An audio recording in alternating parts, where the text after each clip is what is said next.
Boot Camp. We're making great progress on creative currency as a platform so far, going into our 10th interview in a couple of minutes with an old friend, Vince Thompson, longtime alumnus, very successful in business and the digital era.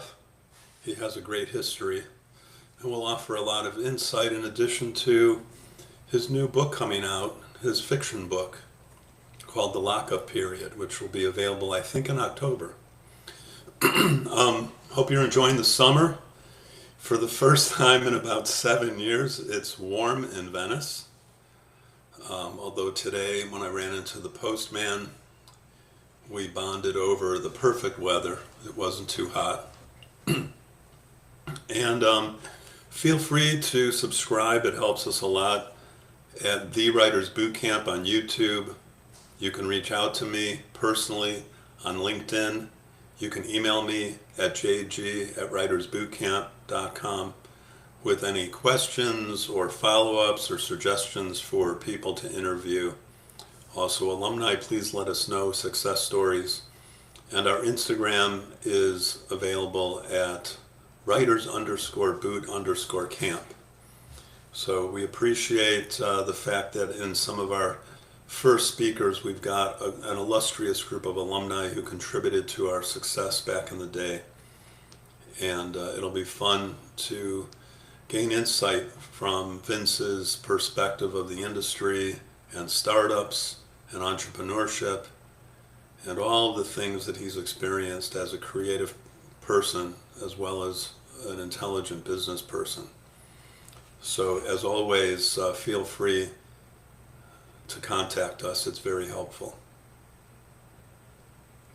Let's see if I can be accurate. 10, 9, 8, 7, 6, 5, 4, 3, 2. Your timing is impeccable because if you're not early, you're late. Should I shut my door? I should shut my door. That's fine. This has been an interesting platform, Riverside, and it creates clips automatically. Yeah. And some of the titles of the clips aren't bad. So Vince, welcome. It's great to see you. My sister sends her regards from Chicago. Oh, fantastic. Tell Lisa I said hi. Yeah, I'm sure she'll be able to see the stream at some point. It'll stay up on our YouTube channel for a while. Can you believe that I think we met in 1986 or 87? Absolutely. And I went back to grad school in fall of 87 at USC's Peter Stark program. And I knew you before that. So I met you in 86. And I think it was probably the spring of 86 I took through the story structure. Right, and I was running it at the time. Yeah. Which was a great experience. That I was in the Writers Boot Camp class that we did in your apartment. Yes, but also I think we had a couple of meetings at an ad agency in West LA, remember, at a conference table? That shaped me. Amber? April. And I believe that was either the second or the third group in fall of 89. Yeah. Can you believe that? Guess where I went? You'll love this. I didn't realize the other night that there's a Baskin Robbins on Pico hidden in a strip mall not too far from Bergamot Station. So of course I thought of you because remember we would go to lunch and we weren't sure where we were going, but then we would go for ice cream afterwards.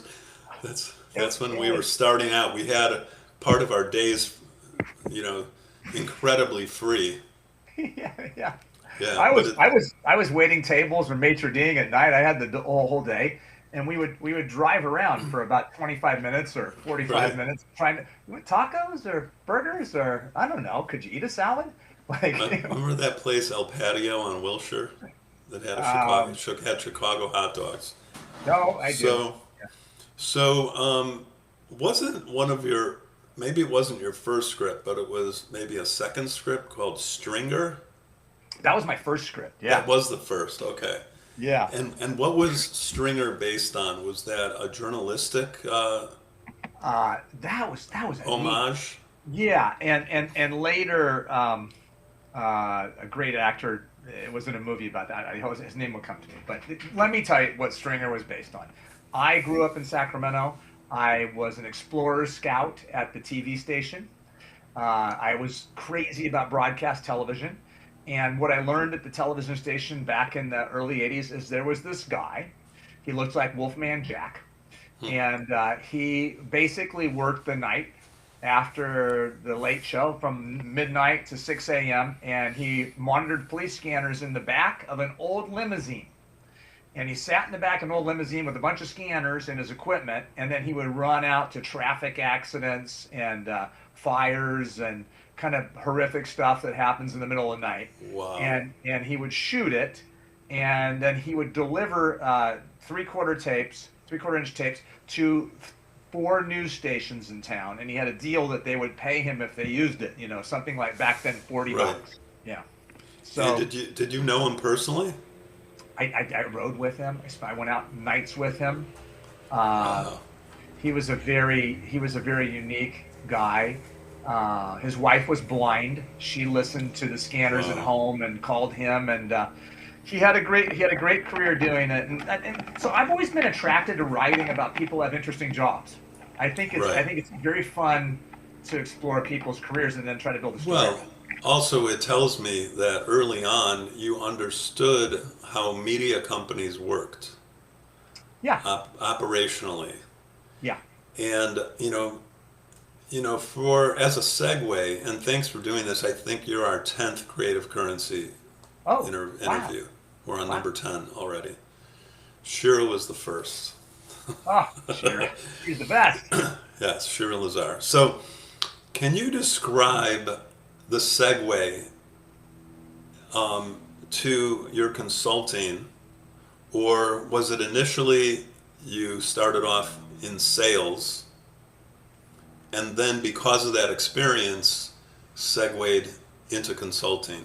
Because you were at a very early stage involved with Facebook.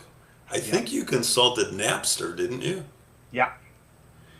And then you ran basically sales training, if I'm not mistaken, West Coast for AOL for something like 7 years, right?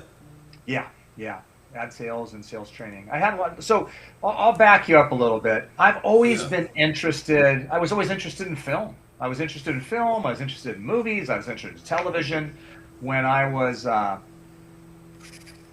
15 years old, when I was 13 years old, I'd been a TV station Explorer Scout, which was like the scouting program.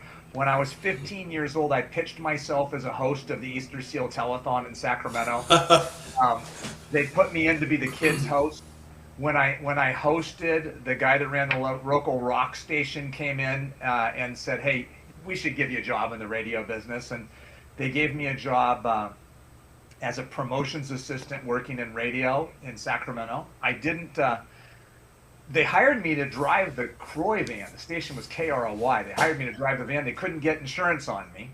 So they hired my buddy. So I worked in radio. I was on air in radio. I did 2 years on air. I did weekends in an FM station. I went to USC. I knew you had the gift of gab, but I didn't realize you were actually on air. Well, I wasn't a talk radio host. I literally set up songs, but it was magical time. We put Steely Dan's Gaucho on the air, and a Message in a Bottle by the Police. It didn't make airplay, and I played it for 3 months before they brought it back on the radio. I loved all that. So, anyway, radio. I got out of college super naive. I thought, well, I'll produce movies. But I didn't have any money, and I met you. I'd gone through the screenwriting class, and I thought, well, I'll try to write some stuff. So I spent 7 years writing. You were very productive. Well, I think I wrote 5 scripts over the course of 7 years, and I did work per hire. Right. You also, I think, at Mirabelle, and we were talking about Mirabelle and that whole strip right there. Yeah. Not too far from La Dome back in the day, and like Nikki Blair's, those famous haunts. I think when I came to see you one day, we met Henry Jaglom, the independent writer-director, right? Henry was almost there every day. Yeah. Exactly. That was his kind of almost office, right? Yeah, yeah. That But was a so great you had a knack for connecting with people. You know, your disposition is super authentic, Vince. I Well, mean, thank you. you don't have to put on airs. You just naturally connect with people, and you're intuitive about who they are and what Well, they need. I Whether enjoy it's yeah, I enjoy people. I love people. I love their stories. I think that I'm comfortable talking to a lot of people because I waited tables for a lot of years. And so I was always rolling up on hungry people who didn't necessarily care about me. And they just needed to get their thing done. And I needed to communicate with them in a way that said, hey, you're safe with me. I know what you want and I'll take care of you. And so I think just getting it's that, awesome. yeah, pattern matching. Were you also thinking of acting back then? I took, it's funny. When I took your former job at Truby's for a short period of time, I tried out for Jeff Corey, the acting teacher, really Right. brilliant teacher, and I studied under him in Malibu for a short period of time. His classes were wild, and I think it'd be fun for you to talk to somebody who studied with him. No, But I knew some people who were very close to him. Yeah. he was a very very talented guy, but he was Was he the one Freudian acting. was he the coach that Gina Davis thanked when she won her Oscar? Yeah, I know he's Dustin Hoffman's coach, and Right. anyway. So I did it for a little while. Yeah, yeah. And then what was your segue into media and sales? And I as a consultant, you've got such a depth of experience and you've worked with startups and especially in the digital age, portal founders, platforms. And I just wonder what your perspective of that is today. Well, what happened, Jeff, is I waited tables, maitre d' restaurants, and wrote screenplays till the age of 29. I had gotten a rewrite over at Warner Brothers. I got a nice check. I bought my wife Jackie a diamond ring. Got engaged. You were there, and I thought, I'm walking around in my bathrobe every day, and I got to be in the business world in some way. And I had a friend who worked in William Morris, and he'd gone in the TV business, and he said, "You should join me here." Flash forward, I did 5 years in local broadcast television. The internet was starting to happen in the 90s, or very early 90s. I got very excited about it. I moved to San Francisco to work at a startup. I Oh yeah. When I was at that startup, I wrote an article about how wonderful it was to sell online advertising because you could work directly with brands.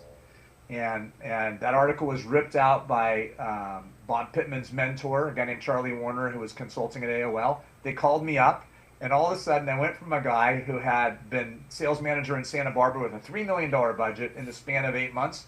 I had a $330 million budget, and 9 people to 40 people, and town car at my back end, and a couple great offices, and the company was booming. And so I had a really exciting experience through 7 years at AOL up and down, and then a very short period of time at Facebook.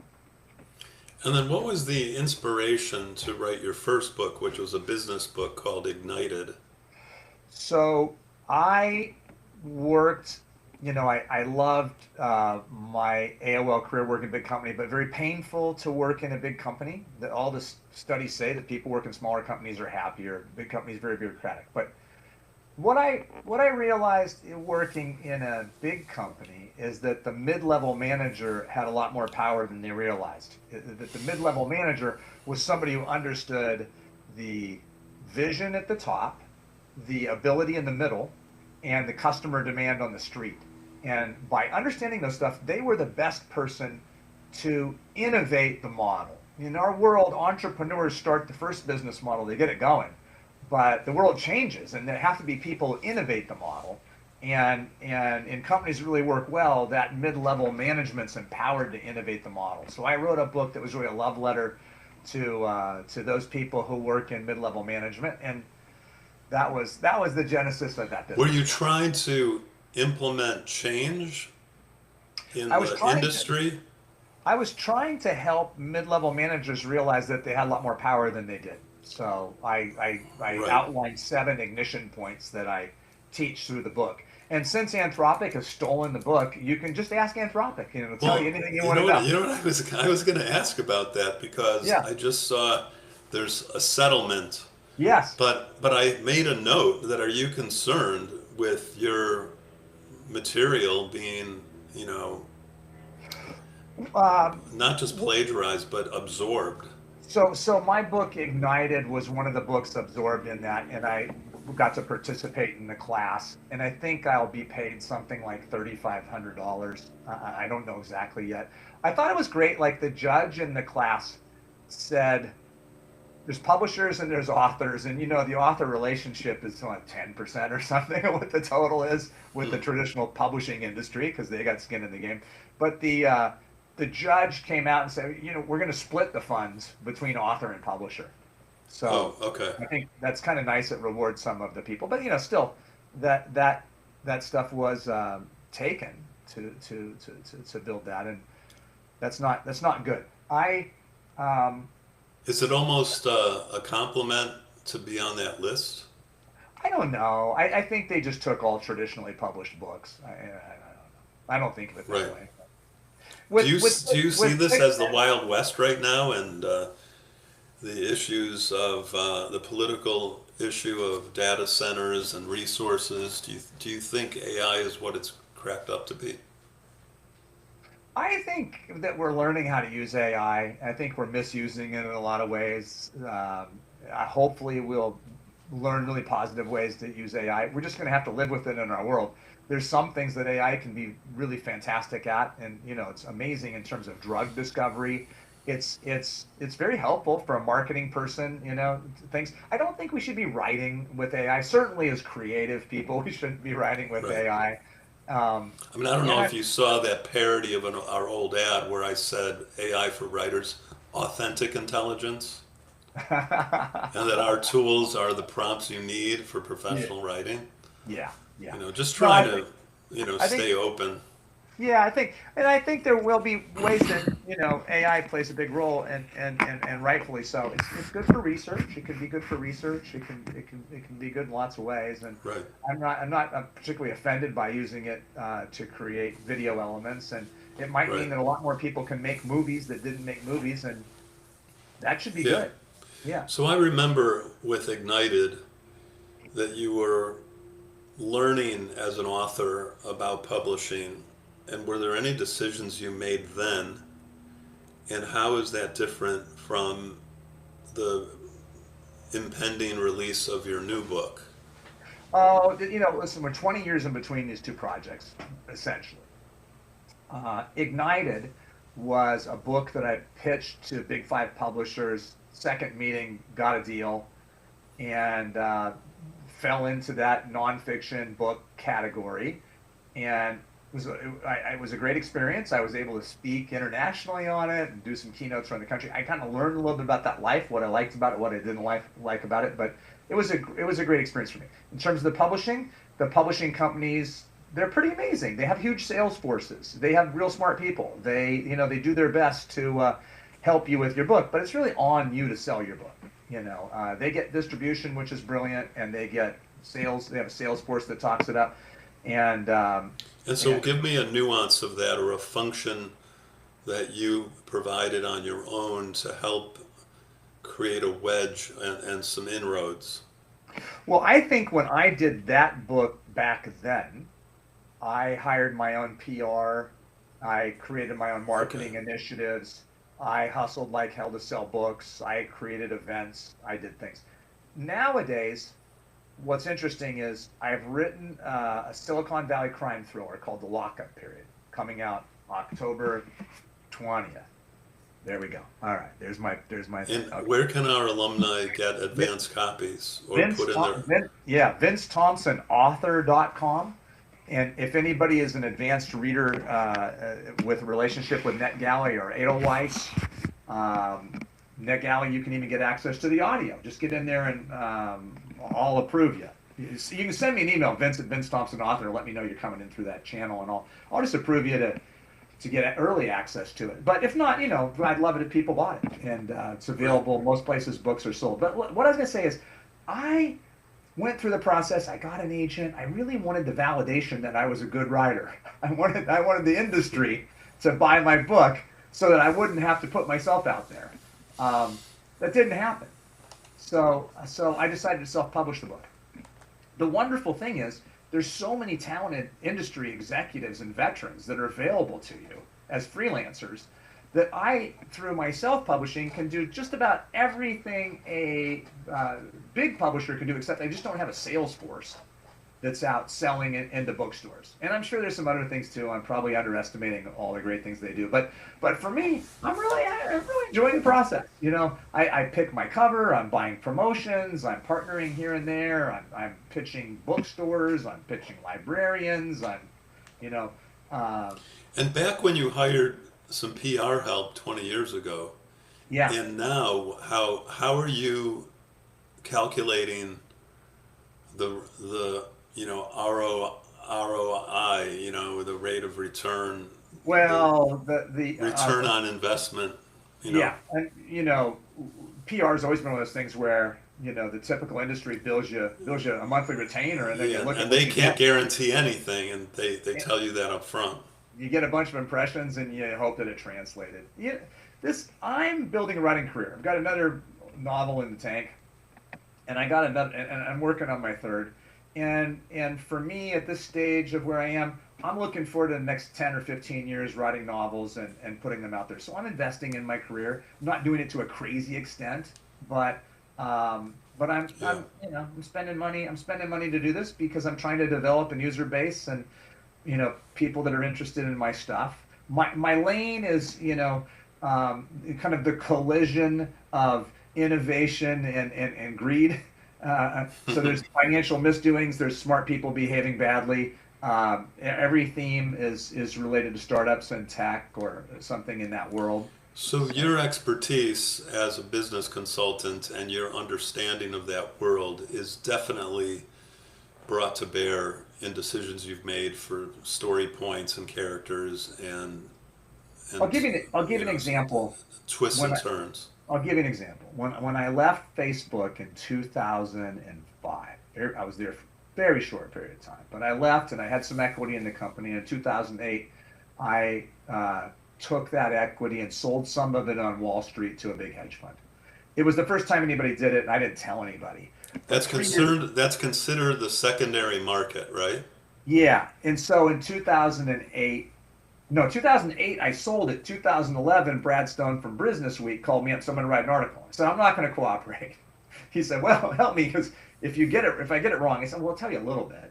So he wrote an article where he basically gave me credit for helping kickstart Silicon Valley's liquidity model, which changed. And what I mean by that is that people owned private shares in companies would find a way to sell those shares before those shares went public. They might invest in something when it's worth 10 million, it might be worth 400 million. They found ways to get their money out. They didn't have to wait to the IPO. So there's a big rush. Companies came into the secondary market.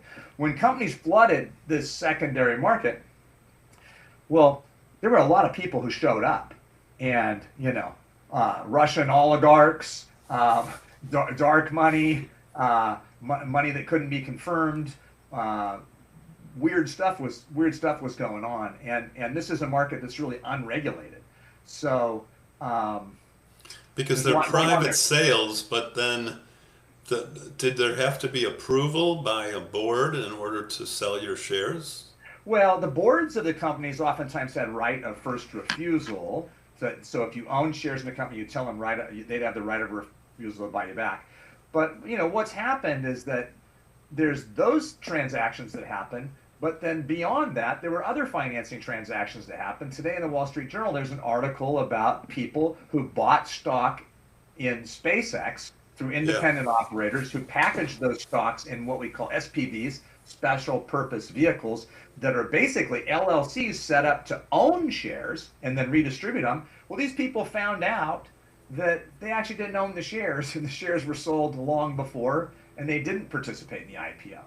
And so there's been a lot of shady business with this area, and that stuff intrigues me a little bit. Is that something that Elon is purported to know about?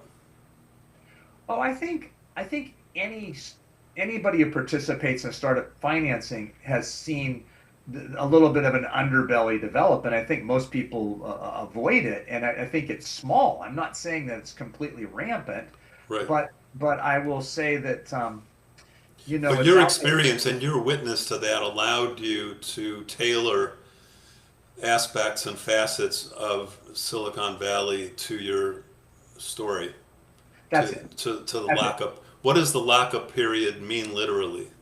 The lockup period literally means the time in which somebody has shares in a company as an insider. The company goes public and they can't sell those shares for 90 or 180 days. And that's the period that they're holding something valuable, they can't get liquidity out of, and they sure hope that it goes up. And it Right. creates a tense period. And I it's was going hard to to say, get loans against capital loans against that. I think, I don't know, probably, yeah, Right. probably. But I was going to say, Jeff, that, having worked in the entertainment business, and then having worked in the tech business, it felt to me like the tech business was having its get shorty moment, where monsters and crazy people are all rolling in to try to get a piece of the action. And so that's intriguing to me when you combine those elements. Yeah, fertile ground to write about and to write Yeah. from. Um, you know, so many of our alumni have become successful with books published. Recently, we started an initiative called the Next 1000, which is to discover and find the additional 1,000 success stories that we may not know about from our alumni community, because including major credits in television and movies and major awards and books, that's already the first 1,000. Hundreds of books published, because when you practice story structure in movies and TV, everything gets better, including your prose. And exercises like the 363 help magically, to improve all the choices and the ability for a writer to see their words. Yeah. Is there anything that you recall from way back in 1989, 90 that you've been able to adapt either in Ignited, or obviously you were in basic training for a short time? Well, I listen, learning kind of the elements of structure. The 363 you used to have the five something then too. I'm trying to remember The 5 story components, which are decisions you make about your premise line. I hate the phrase log line because it's barely a setup. It's barely a pithy rejoinder. So if premise line is a formatted cause and effect statement, which is conversationally can be a better elevator pitch. Not that it's designed for that. It's designed for the writer as a development tool to tell a complete story. So the 5 story components are not only decisions about the story that make up every story to varying degrees, but also inherent sources of material. Yeah. They're component decisions and component sources. So then that goes into every premise line, and those decisions go into every sequence statement. Yeah. Exactly. Yeah. No, Yeah. listen, it's been a long time since we worked directly together in that way. We need to do it. We need to do it again. We I need know. to do it again. Listen, as a thank you for this, Yeah. you can participate in one of the fall as my guest in one of the 10-week basic trainings, just to I love it. accelerate the process on the next project, or to do an adaptation or a different format, because writers can do half hour and hour long pilots, 2 hour movies, Yeah. books, nonfiction narrative, documentary, organization, that kind of thing. Because if there's anything that I'm proud of, it's that the tools are non-formulaic, but they're sophisticated, and the writers with more experience, even though it's called basic training, get even more out of it. Yeah, I absolutely agree, and I think I know that I would. The beauty of this stuff, right, is we're just continually learning and pushing forward, and the revelations come to us as we go. And Well, it's like but the fact that writing, right? of course, that's a great slogan. But what I'm amazed is that you've been on the front line in this age. We only started getting on social media because it's almost impossible to be in touch by email as regularly. And 15 years ago, when Facebook really took off, we had 60,000 people in our database, and it felt like a compromise. Right. And it doesn't always lead to business, but there's certain kinds of businesses. There are a lot of artists and content creators who have businesses with just a TikTok or an Instagram, and they don't have a website.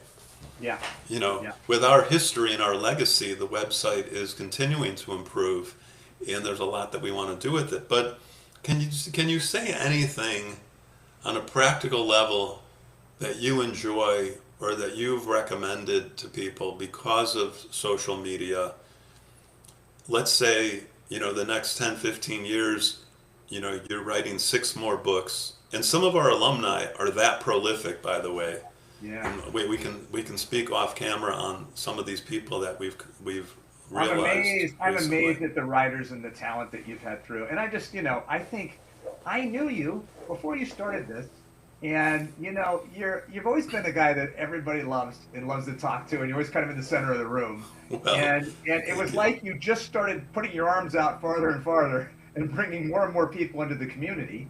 And then you listened to the community and built a business based on the community's needs. And it's really kind of brilliant. I'm always Thank you.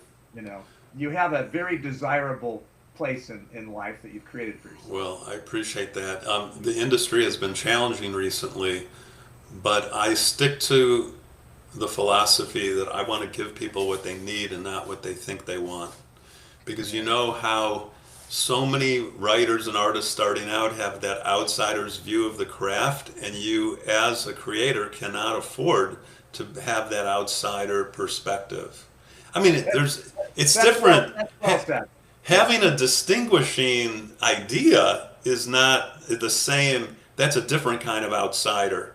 That's a positive, but you can't, you just have to be professionally oriented and not just playing the lottery, with your creative life. But is there anything else on a tech level, a platform level, the way you're consulting companies and how that might be transferable to somebody's individual brand as a creator? I'm obviously I was doing business before we had all of these tools, and I think these tools they're valuable. We can debate their merits, but if you want to have success, it's built one relationship at a time, and those relationships, these tools might enable us to begin those relationships or have some of that, but at the end of the day, people have to trust us, they have to believe in what we're doing, and they have to want to spend time with us, and that's from us demonstrating our care and interest in others. And I think sometimes with all these tools we think, well, nobody wants to hear from me, or I shouldn't be so forward, but the phone is still a great tool. Inviting people out, it's a good tool. Asking people's advice, and just building relationships and thinking about what you can do for other people. And if you do those things, then communities come together and you're successful. If you don't do those things and you think you can use these tools to kind of hack your way into some kind of community, you find it doesn't work. It doesn't work. So Right, it ends up being somewhat hollow. Yeah. I've been impressed on your give back the last few years, Vince. Can you describe in a couple sentences what your extracurricular, philanthropic, Just on the social good stuff. civic, I sat down interests? a dozen years ago. I sat down with Peter Samuelson, a real impressive film producer. He's done about 20 films, and he's a creator of nonprofits. He's a serial creator of nonprofits, and he's just a brilliant guy at sharing a vision, getting people together, and raising funds for these things. He got behind foster youth and said, this is an underrepresented class of people, and they don't have the resources and the parenting and all that we give kids in high school when it comes to getting into college. So he partnered with other people, created a great charity. I've been on the board for 12 years. We help kids in the foster care system get into college. We run the Great. program at a dozen universities in the country. The typical foster kids, 10% go to college, 3% graduate. In our case, we graduate like 95% of them from high school, which is stunning. but we get about 84% of those students into college, and so our success numbers are amazing. It's called First Star, firststar.org, and anybody can reach out to Unbelievable. me on that too. That's been really rewarding and wonderful. No, I was blown away, and maybe you had told me a few years ago. And my mom, one of the things we were most proud of, she had a master's and an MSW from Right. Wisconsin, and she was the only woman in her math class in 1945, but she placed hundreds of children in homes in adoption in Chicago, which is another reason why I'm able to ask a lot of intuitive questions, because she probably interrogated us growing up. But she was able to keep the separation from what she had witnessed and that affecting our family life and childhood. But what an elegant and amazing person. But I think Yeah. it may have been you. Had heard the 8% number, not 10%, but that 8% of foster children don't go to college, Well, eight or let percent do alone 8% do go. do 92%. go too. Yeah, 92% don't, and that It, was it's terrible. depressing. Jeff, let me just throw another number at you. The average student who's in the foster care system and is in high school changes placements 4 times. So if you're watching this in Los Angeles, you could potentially have a student be in Lancaster or Torrance. And so when these students move, they lose their credits. They don't, many don't even graduate high school. We assign educational mentors to make sure they do. But when you move every 6 or 8 or 9 months, it's there's And in addition to funding, what's the essential need that you reach out for, or that the board or the volunteers reach out to do? the students need a consistent presence in their life and somebody who has shared experience. So we run programs where we hire former foster youth who are currently in college to mentor our high school students who want to get into college. And Right. that's successful. But LA's got some really great foster charities. The Pritzker Foundation's done some amazing things, and there's some really great organizations that Right. folks can get involved in. Yeah. Well, it's great, Vince, that you give back, and thank you for giving us your time today for this series. My pleasure, And I hope absolutely. to see you soon, and I'll follow up too if you want to go through in the fall. Well, we will absolutely, And and there will be everybody, a reach October out to get 20th. the lockup period. Yeah, So right now, it's, if people contact you or find it, it's a pre-order, right? it's a pre-order. Yeah, yeah. October 20th it comes out, and there'll be some fun Great. events and some stuff going on. So Yeah, and we'll help promote, love it. when you need. All right, Thank you. have a great afternoon. Thanks, Vince. We appreciate you. Keep your tab open even if you leave. Okay, absolutely. My pleasure. Take good care. Thanks. Okay, see you Great soon. meeting you, Bye. Jeff.